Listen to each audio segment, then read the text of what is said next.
Hey, welcome to Mom's Fit Life. This is your March newsletter, and it is going to be a full body pull workout. Remember to head over to the membership if you're interested in the entire full body follow along video. It'll be 4 rounds, about 30 minutes. So head over there or just repeat this 3 or 4 more times. So we're going to start with round 1. You're going to need 1 heavy dumbbell and then 2 lighter dumbbells. I'm going to start with that 1 heavy dumbbell. And we're going to go into a bent over row position.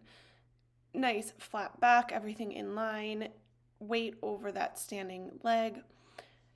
Dumbbell starts near your shin, and then you pull it towards your hip on that side, not straight up towards the ceiling. So make sure you're kind of curving it towards that hip. You can also do this with that left side supported on like a bench or a chair if this is too much for you. Okay, and then switching sides now. So you're going to do 12 reps on each side. Okay, and you can use that hand on your knee for a little bit of support if necessary, or try without. Again, you can do that non-working side on a bench or a chair for some extra support. And you can kind of see that my hand disappears because remember, we're pulling that dumbbell towards our hip. Okay, now you're going to need a stability ball for this one. So you're going to lay on your back, you're going to place your heels on the stability ball. The closer the ball is to your knees, so more of your leg on the ball, the easier it's going to be. You're going to lift those hips, making sure to engage that core, and then you're going to draw the stability ball in as you try and lift those hips a little bit extra towards the ceiling. You're really thinking about those hamstrings, again, trying to lift the hips a little bit extra as you pull in. Exhale as you drive it in, really keeping that core nice and tight. Make sure you're not letting those toes turn in or out either. Keep them nice and straight so you're really getting that hamstring in the back of your leg. Okay, stability ball out of the way. And then from here now, we're going to go with that lighter set of dumbbells. You'll want both for this. Okay, we're going to go into a hinge position. So I'm showing you from the front because you're going to do a wide row. So elbows come up towards the ceiling and you're kind of at that 90-degree angle at the top. Really thinking about pinching a pencil between your shoulder blades. As you lift those dumbbells, palms face the wall behind you. All right, so I'm just switching to the side so you can see that hinge. My knees are over my feet, hips are pushed back. Back is nice and flat, which means my ribs and my hips are in good alignment. And then those elbows come out wide. From here, I'm going back to that 1 heavy dumbbell. We're going to do single leg RDLs. So you can do the kickstand or B stance hinge here. You're thinking about extending that glute, pushing those hips back. Dumbbell comes towards that planted leg. Really driving those hips through. Don't let the knee straighten first. Let the hips straighten first. Okay. Exhale as you stand. Really trying to give those glutes a squeeze, but don't overthrust at the top. Okay. One thing that you can also try and do is go without the kickstand. So you're lifting that back leg, trying to get that balance. Just make sure you're not opening that right hip.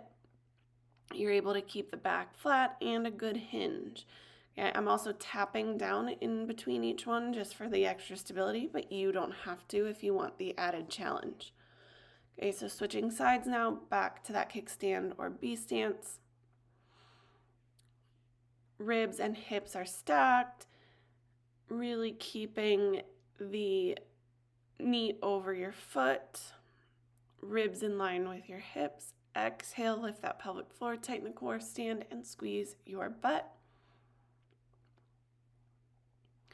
Again, making sure the knee does not straighten before the hip. Okay, there should kind of think about it, always leaving a slight bend in that knee. Again, you can balance, lift that leg up in the air. If you did 6 one way on the other side, make sure you do 6 this way. If balance is really hard on one side, make sure you do both sides to match the harder side. So if you need to do the kickstand on one side, but not the other, do the kickstand on both until you can do without on both. Okay, now with those lighter dumbbells, we're going with bicep curls. So I have a slight bend in my knees. Notice that I'm not swinging my body with the movement of the dumbbells. Ribs are staying over my hips, core is engaged. Slow and controlled on the way down. Exhale to curl towards your shoulder. And then we're coming down to the floor, keeping that set of dumbbells. Arms have a slight bend in them. Exhale, tighten that core. Lower those arms back behind you. Really trying to make sure you're keeping the ribs down. Don't let them flare. Then you want to think about your back muscles being what helps pull your arms up. So if you're feeling this like crazy in your triceps, really try concentrating in your back. Think about bringing that shoulder to your back pocket as you lift those arms. And exhale as you bring the arms up. Okay. Again, you do not want to feel this in the back of your arms more than anywhere else. This is a back exercise and a core exercise. Really drawing in those deep abs as you raise those arms. Slight bend in your elbow should remain the same throughout the range of motion. Okay, and then we're going to go to standing with that set of dumbbells. Feet are shoulder width, a little wider than shoulder, about a little wider than hip width, about shoulder width apart, and this is going to be a hinge. Toes are turned out slightly, so it's a sumo hinge.